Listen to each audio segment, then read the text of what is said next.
And we're back once again with Survivor Hot Takes, 2 episodes in a row, 2 days in a row.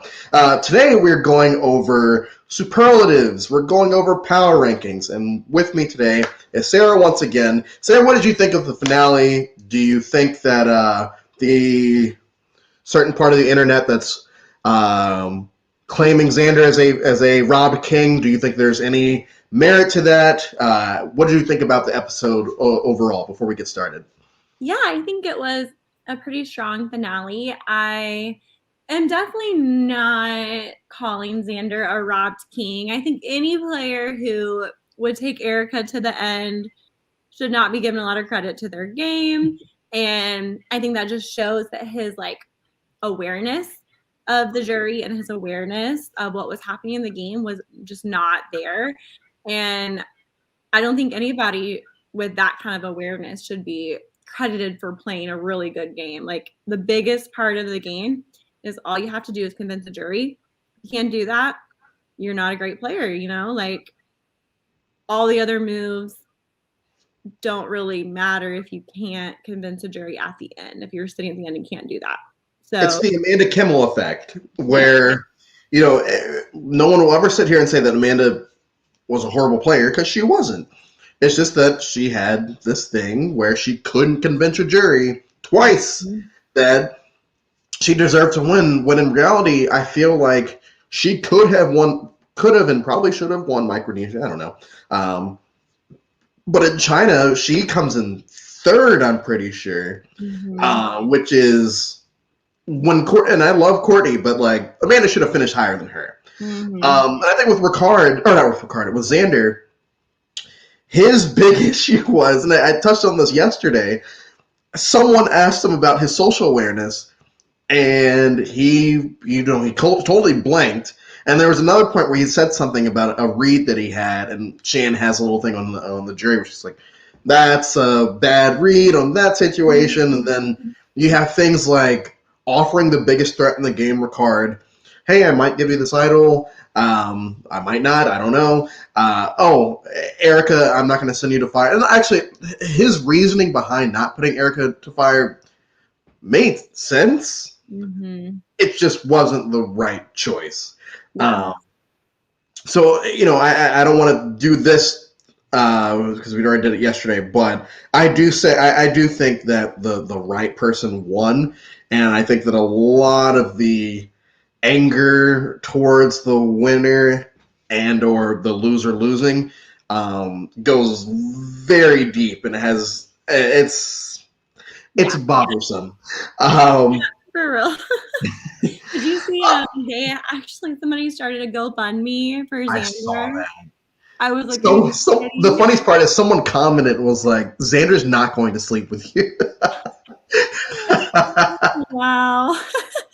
Just like, come on, people.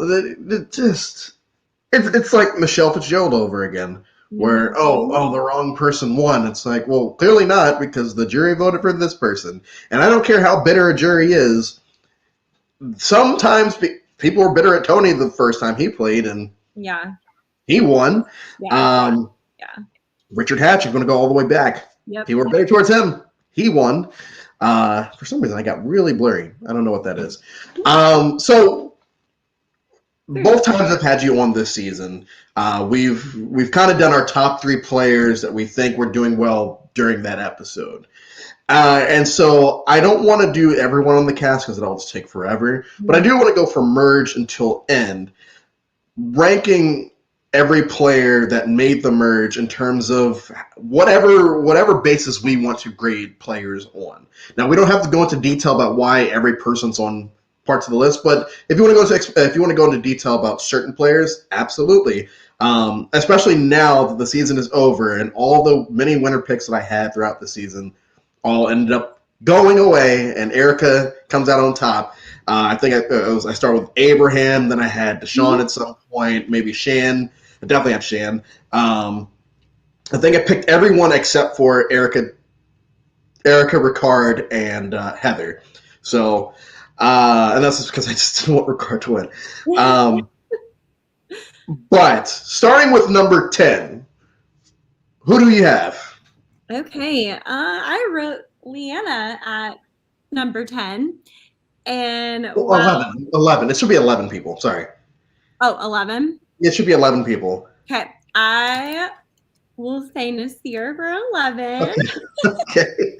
I just did jury because, pre jury.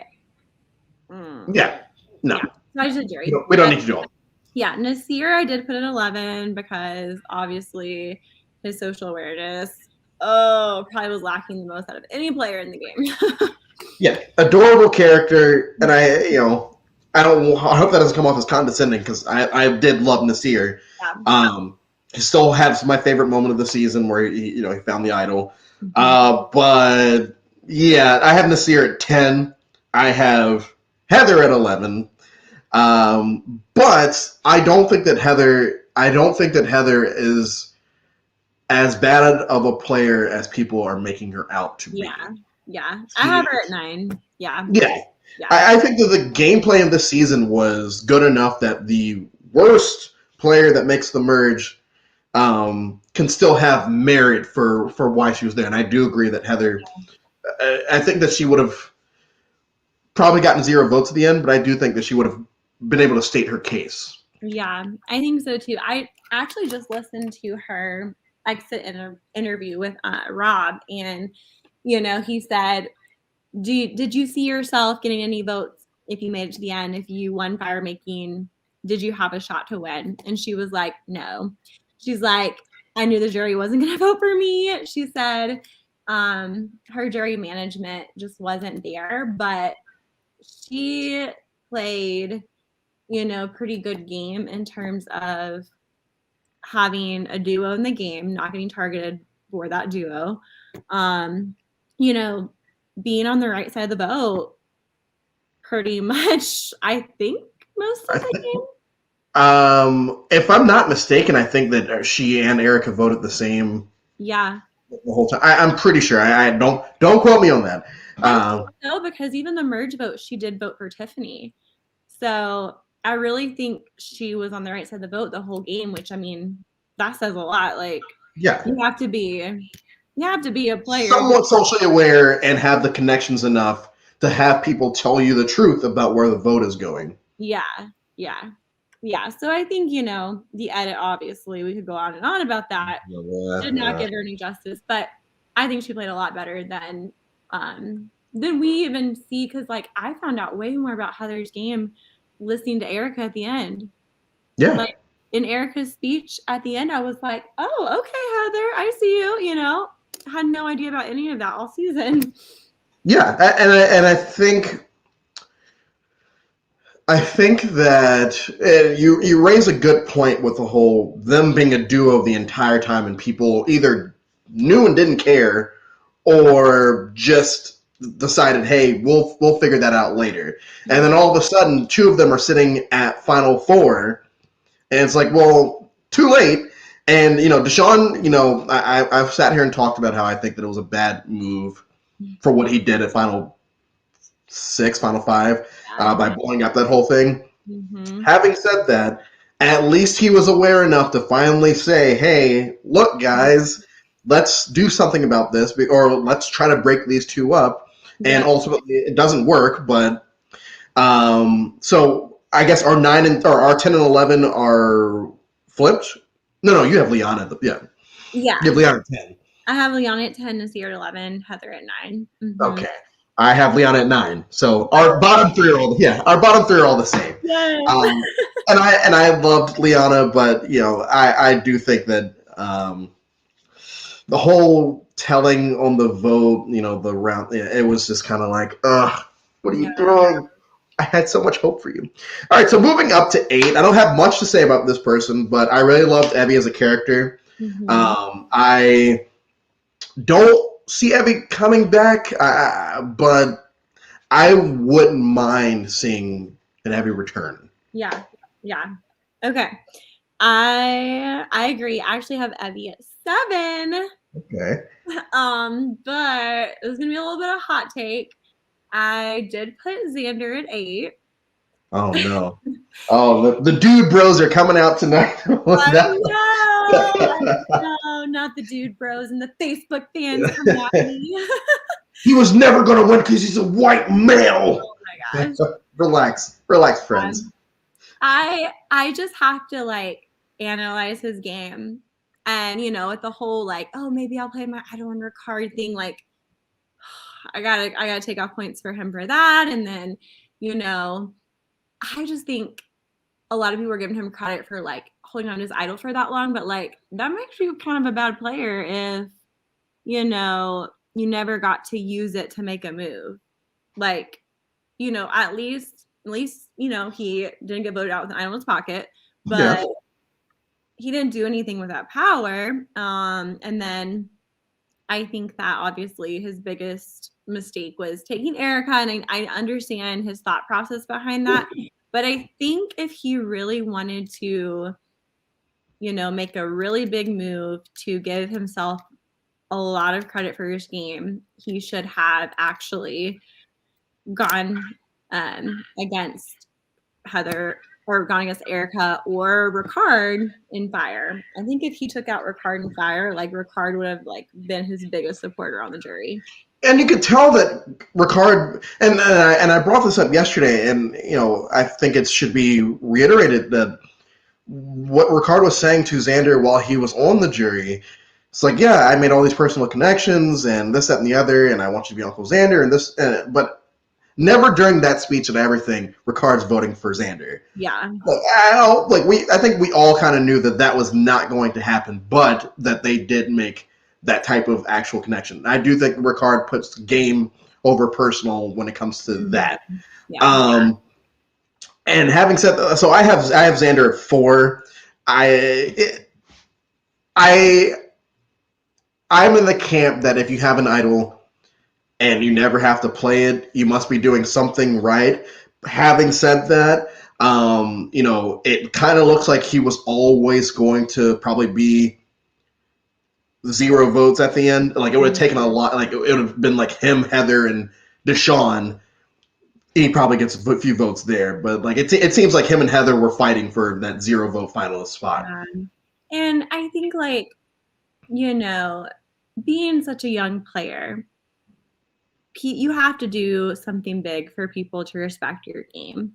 And I think if he had better social awareness, and I think if he made moves, like made a move with his idol, or like I think if he would have played it on Evie during that second tribal, like that would have been a power move. I mean, I feel like he just had to do more almost because people kind of were sleeping on him, like, oh, he's young, he doesn't really know what he's doing. And I don't know, I just feel like he had to, and I know it's kind of a disadvantage to him coming into the game and at merge, but I feel like his pre-merge game was maybe a little stronger than his merge game. But yes, and that's a problem that a lot of people run into in both Real Survivor and, as we both know, in the orgs or LRG community, where people will sit there and try to make big move after big move pre-merge because it's like, oh man, the show has trained me to think that I have to be making big moves all the time.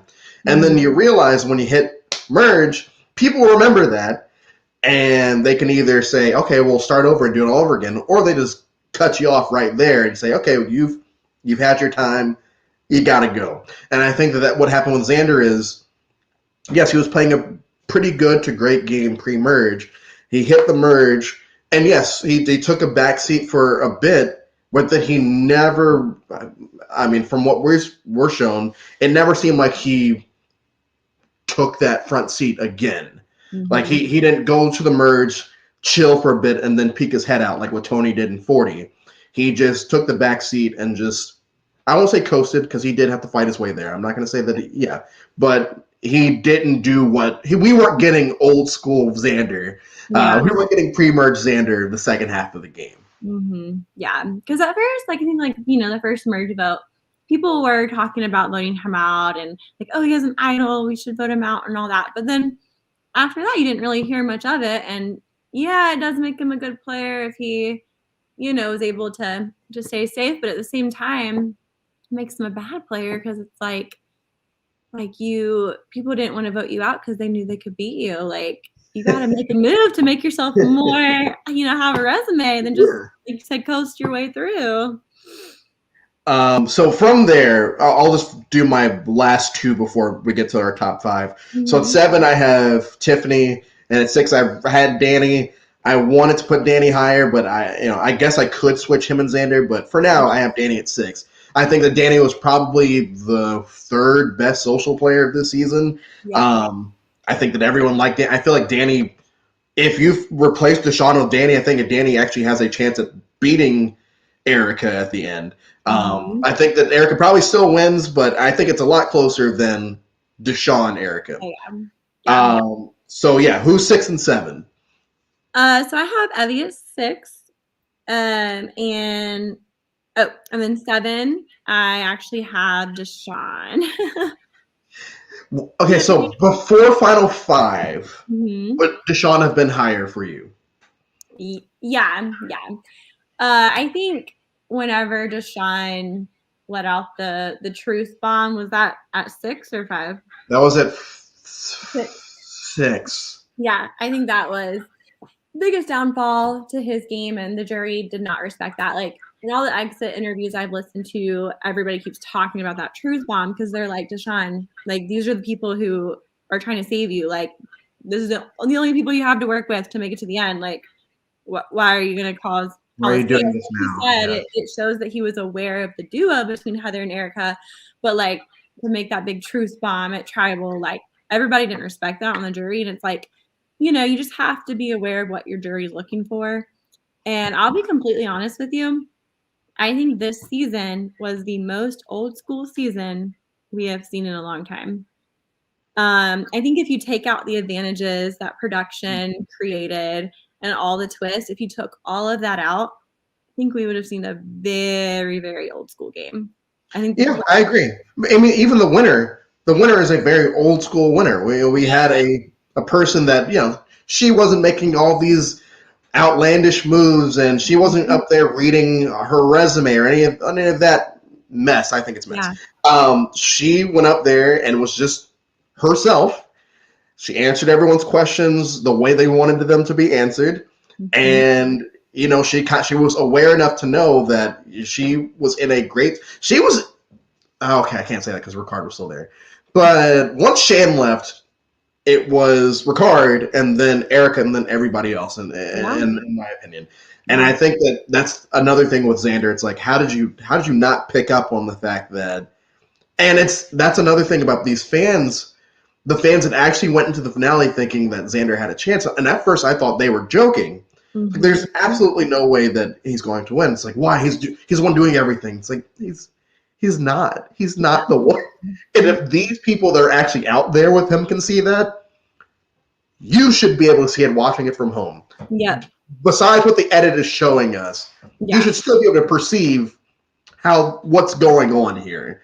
And Yeah. it's crazy that even people that I know that have watched a fair few seasons, weren't able to pick up on it now. Mm-hmm. And this season where they weren't trying to overly hide it. I didn't think that Xander was being portrayed as like this conquering hero, but Yeah. according to Reddit, he's the robbed king. Hashtag. According to Facebook and Reddit. Yeah, I think Deshaun. The thing is about Deshaun, if it was like a heroes versus villains season, he would have thrived. Just As a hero? yeah, yeah. I think some kind of chaotic season. I think he would have thrived in more. But you just have to know the people you're playing with, and I don't think the jury was respecting chaos. Like like Tony won. Clearly, that jury respected the chaotic game he played. But they weren't respecting Deshaun for that. And I think No. the reason I'm kind of basing my rankings mostly on like how they played according to the social awareness of the jury, and Yeah. so that's why I have him at 7. And then, turning on Shan like that at the end of the day, Yeah, I feel like that was way. I don't know. he didn't have to do it then. I understand that Shan was like, Yeah. but yeah, Deshaun. And it's funny because I saw a lot of myself in Deshaun this season, including the impulse control thing. So I have, depending on the situation, mainly coaching and playing games, I have really short impulse control when it comes to mess. So when there's mess going along, instead of just that's leave to them. It's like I have to just be like, hey, everyone needs to just STFU. Everyone, and I'm like, I have to be the one that screams, even if it has nothing to do with me, because I feel like it's taken away from my fun in the game. And my fun is what's most important. And then with Deshaun, it's like, okay, you see these two people as a duo. Cool. There are ways that you can break these two up without potentially screwing yourself over, because they could have easily just went ahead and flipped the vote onto him and kept Danny. Now, I think they were smart in taking Danny out at that point because you perceive that, oh man, Deshaun has lost himself the game right here. We're not switching the vote at this point. Yeah. I think that if he had just gone about it a different way, just wait until they get back to camp and say, hey, Erica, can I talk to you? Hey, Heather, can I talk to you? Things could have gone so much differently for him. But enough about even like what? Yeah, I know we can get on a rant about this, but like even like trying to pull in like Xander and Ricard and be like, hey, like Heather and Erica, you and get rid of Ricard though. You got to get rid of Ricard. That like he should not have even still he been wanted there. immunity at 6, so they couldn't vote. Yeah. Oh yeah. But I think if Danny and Deshaun would have, made a 2-2-2 happen, and then had those conversations with Ricard and Xander before, like possibly one of them could have flipped on the revote, but you never know. Yeah. Okay, so into our top 5. At number 5 for me, it's Deshaun. I've already said enough about Deshaun. Who's your number 5? Danny. Okay. Yeah, I love Danny so much. 7, the same too, intertwined. I loved Danny. Number 4, already said was Xander. Yeah, I already. Yeah, my number 4 is actually Tiffany. I think she's a robbed queen because, she actually wasn't going to go home that night. The night she went home, the only reason she went home is because Heather, made that live tribal happen and tried to pen the votes on this year. They were actually going to split the votes between Xander and Tiffany going into tribal. And Xander was going to go home with an idol in his pocket. I listened to some exit interviews and I was like, oh, okay. But yeah, Xander was going to go home that night. And when Heather stood up and tried to get everyone to vote for Nasir. So funny. Isn't that crazy? Isn't that crazy? Yes. And the whole season would have been different. But because Heather tried to vote out Nasir that night and that whole live tribal happened, then they were all like, well, let's just vote Tiffany. And they all just did that because I think they were trying to like ensure that they would, have the numbers together in case some people were voting Nasir. And, they figured let's just stick with one. But I don't know all the details as to why at that point they just said, okay, let's just all go Tiffany. But going into tribal, the plan was to split between Tiffany and Xander goes home. Okay. Chaos happened. Yeah. And so that's why I think Tiffany was just really robbed in that sense because, there wasn't much she could do. I think she was a killer player like pre-merge. And I think she could have gone a very long way because she was just so good at talking to people.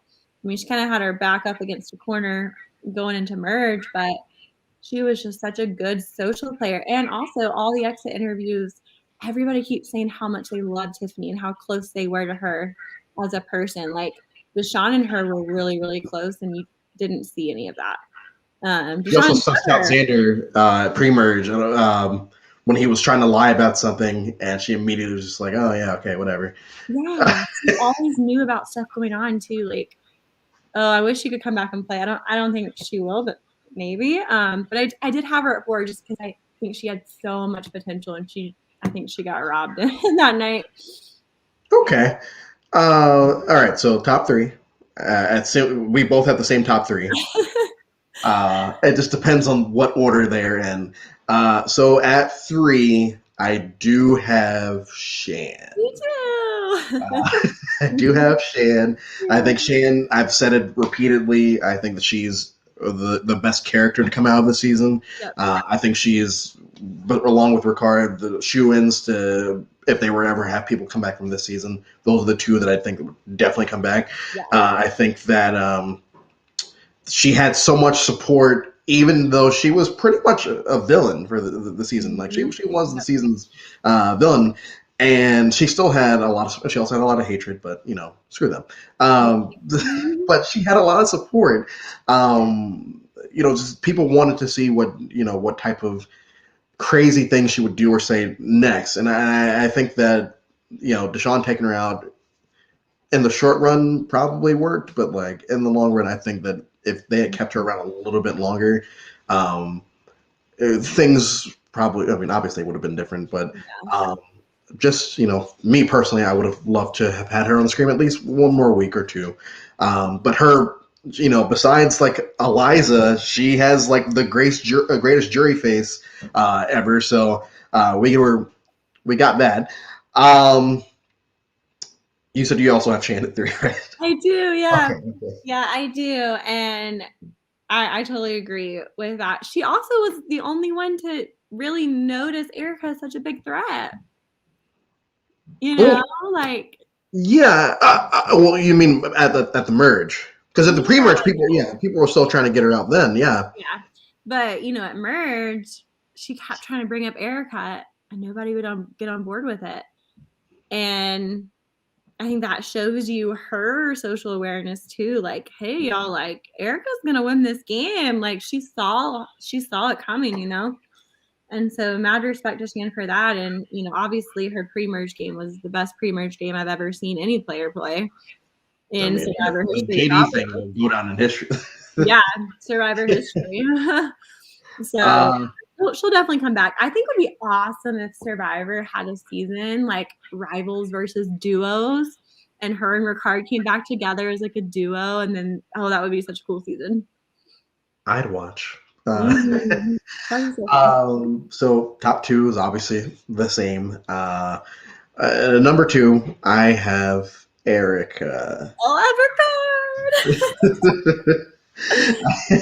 oh, that was a hard one, but Yeah, I was really torn between her and Ricard.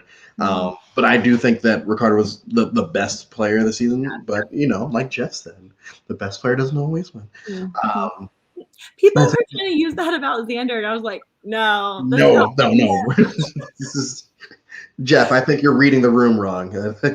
Your social awareness is not the best. Right. But I think that, once all of this backlash kind of goes away, I think people will start to look at her like people start to look at Michelle Fitzgerald, how they start to look at Sepia.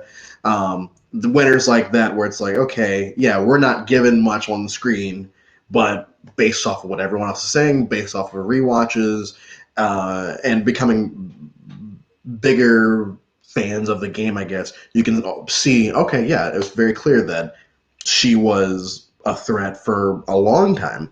And I think that, shoot, she was one vote away from being unanimous. And I'm pretty sure, did she have any votes against her this season? Nope. Wait, maybe? I don't think so either. Why do you have Erica number two while I look this up? Okay, I think Alexander didn't have any votes cast against them. It does not look like Erica got any votes. Wow. So Erica was one vote away from having a perfect game. And I will say that, like, I think she easily would have been a unanimous winner, but I think it was Danny who voted for Deshaun. Yeah, I think that was out of, you know. I think because he wanted Deshaun to get second because of money. Erica got votes at the Shan vote out. It went 3 votes Shan, 3 votes Liana, 2 votes Erica. Oh, okay. Okay. But either way, either way, I think that keep going. I'm sorry, I didn't cut you off. Oh no. Oh, that was a good question. I think what was I saying? You were saying how we were talking about how why Danny voted for. Oh yeah, I think it was just because, there's a money difference between second and third place. And so I think he was like, well, I'd rather Deshaun have the money than Xander out of respect. But Yeah, I think that going in, and I said this yesterday, I think that going in, I feel like most people were just going in there asking random questions, but they already knew they were voting for Erica. yeah. And I think that is a testament to her game. Like the fact that she was a vote away, and it was probably a throne vote away from being a unanimous winner. We don't get many unanimous winners. Yeah, that's the female one. Yeah, and I think Sandra was probably the closest. I think she won 6-1 as well, her first time. Yeah. I think that once again, and I hate doing this because I'm not a Xander hater. I actually really like Xander. Yeah, me I too. think I'm a Xander fan hater Yep. because this is just another thing where it's like, okay, this woman clearly was going to blow out everyone there. Why do you think that your guy was the one that was robbed the most? Like out of everyone else, like come. Anyway, number one is Ricard. Sarah, why do you like Ricard so much? Yeah, I put him at number 2. Honestly, him and Erica could kind of go interchangeably between 1 and 2. I think he was the player of the season. I think he played the most powerful game.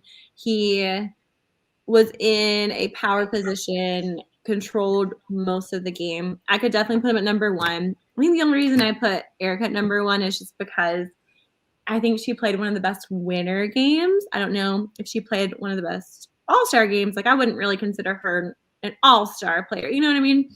Yeah. But in terms of winner game, like, it's like almost flawless the game she played to win because under the radar, she was on the right side of the boat, I think every time.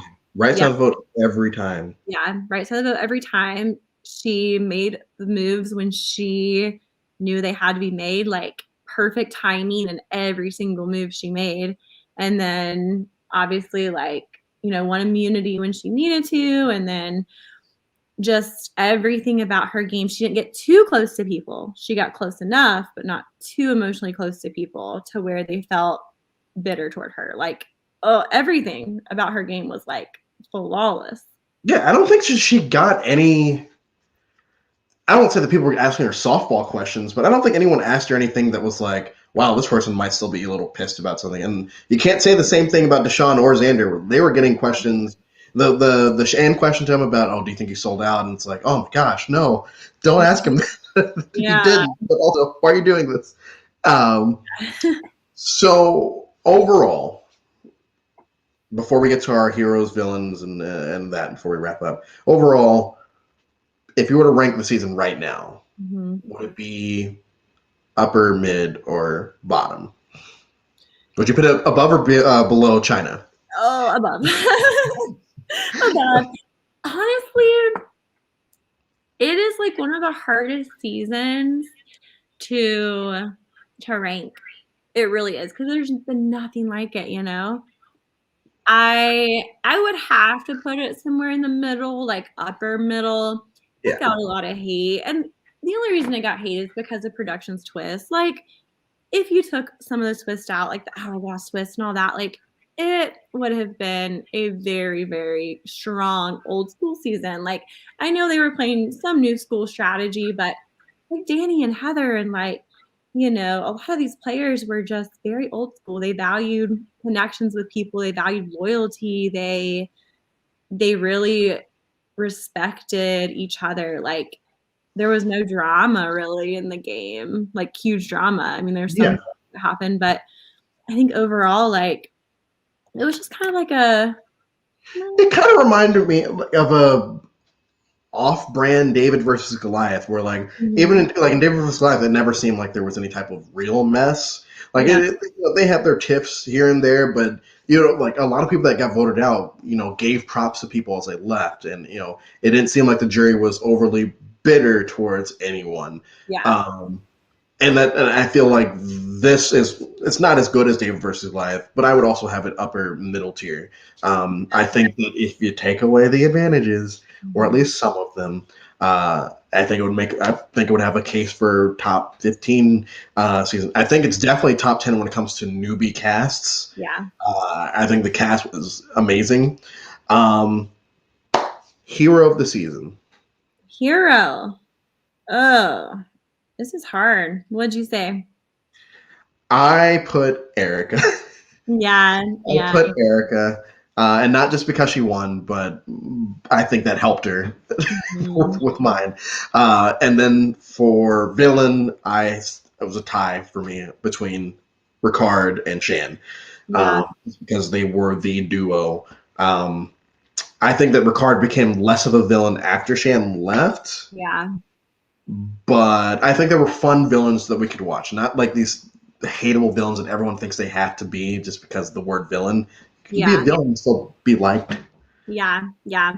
I mean, I think I was gonna say Ricard for villain too, just because pre-merge Ricard from like, sorry, I listen to exit interviews. I'm such a nerd, but I found out I find out so much more about the game in exit interviews than the edit shows. But in the exit interviews, everyone that got voted out from UA pre-merge was saying like, we just love Shan, like even though she cut us, like we love her, like she was awesome.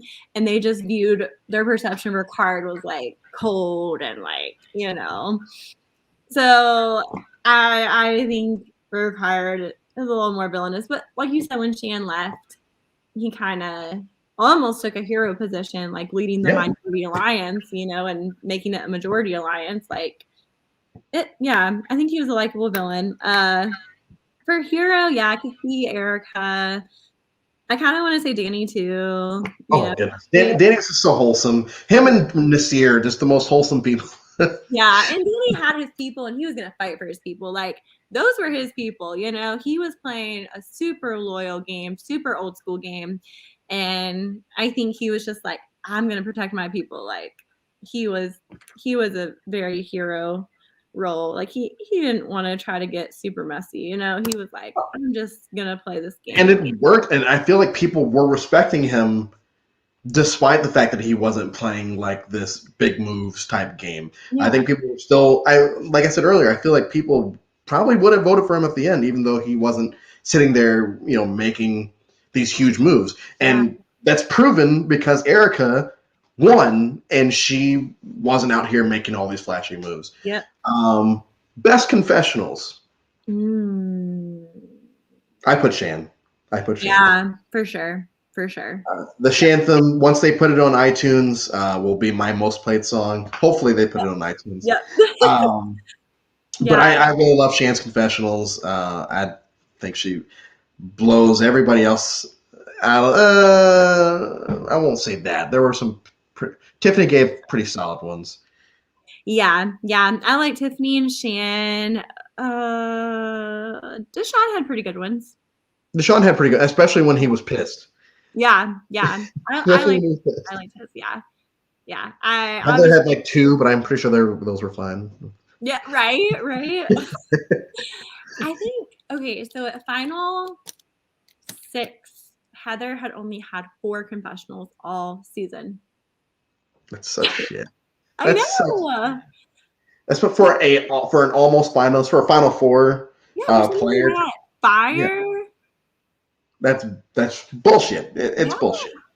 Um, and Mm. on that note, no. Before we wrap things up, in a few weeks, me and Sarah will be doing a retrospective on Survivor China. As Sarah has mentioned on the show a few times, her Survivor hot take is that Survivor China is overrated. Um, I have it as a high mid tier season, so I'm not one of these huge China super fans. But I am interested to see how she feels about it on a new rewatch and why she feels about it on a rewatch. Um, we will probably have that out to you at some point in January. Um, Thank you all again. I know I said this yesterday. Thank you all again for continuing to tune in. It's been great being able to talk about current Survivor again as I revert back to being neurotic. Uh, I needed this season. I feel like a lot of people needed this season. That's why I went to a premiere party and a finale party because I wanted to be around like-minded people, when it came back and when it went off. And I'm excited to do a rewatch of this season whenever I do my 41, or I guess it'll be 42 seasons by the time I do it again. My 42 seasons in 42 days thing that I plan on doing probably around May. So stay tuned for that. So Sarah, thank you once again so much for coming on as much as you did this season. I really enjoyed having you on. I probably need to start listening to a lot more exit interviews than like my favorites. I will only listen to like 2 or 3 people a season. But maybe I'll start this. I have nothing but time now. But thank you all for tuning in, and we will see you on the other side.